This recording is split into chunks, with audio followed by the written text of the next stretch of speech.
Madame Butterfly, c'est une histoire banale dans le Japon du siècle passé. Shio-san, une jeune geisha de 15 ans, renonce aux traditions par amour pour un lieutenant américain qui finalement la délaisse. Cet opéra est une tragédie, mais aussi un conflit de culture. L'archipel s'ouvre à l'Occident au XIXe siècle et les Madame Butterfly sont nombreuses.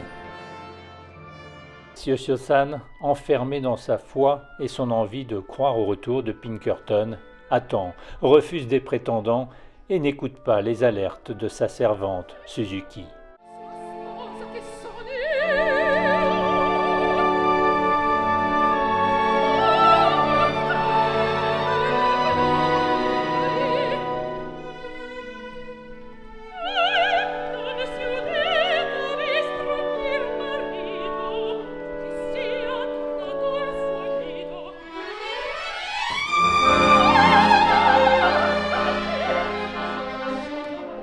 Suzuki, elle a complètement conscience de ce qui se passe. Elle sait que les Américains, voilà, sont comme ça, et je pense qu'elle est certainement un tout petit peu plus vieille que Butterfly, donc elle a peut-être un peu plus d'expérience.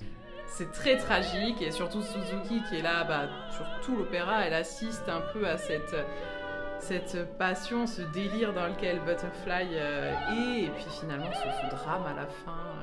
On a essayé vraiment de retranscrire ce qui est pour moi est l'essence du Japon, cette espèce de pureté, et on entre de plus en plus dans un univers poétique et aussi finalement dans l'espèce de délire de Madame Butterfly et pour moi c'était aussi très important d'essayer de mettre en scène l'attente, ce que c'est que l'attente. Elle attend pendant 3 ans. Alors que tout le monde lui dit qu'il ne reviendra pas, elle continue à y croire, elle ne veut écouter personne. Et finalement, elle est presque enfermée dans une folie. Et donc la scénographie, petit à petit, retranscrit finalement d'une manière beaucoup plus poétique et beaucoup, de moins en moins réaliste, finalement, ce voyage dans un univers mental et presque une folie, quoi.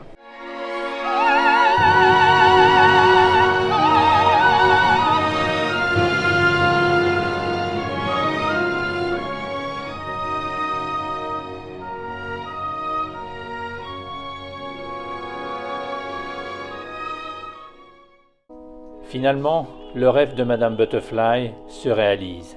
Pinkerton est de retour, mais avec sa femme américaine. Il vient chercher le fils qu'il a eu avec Shio-san. Tout s'effondre.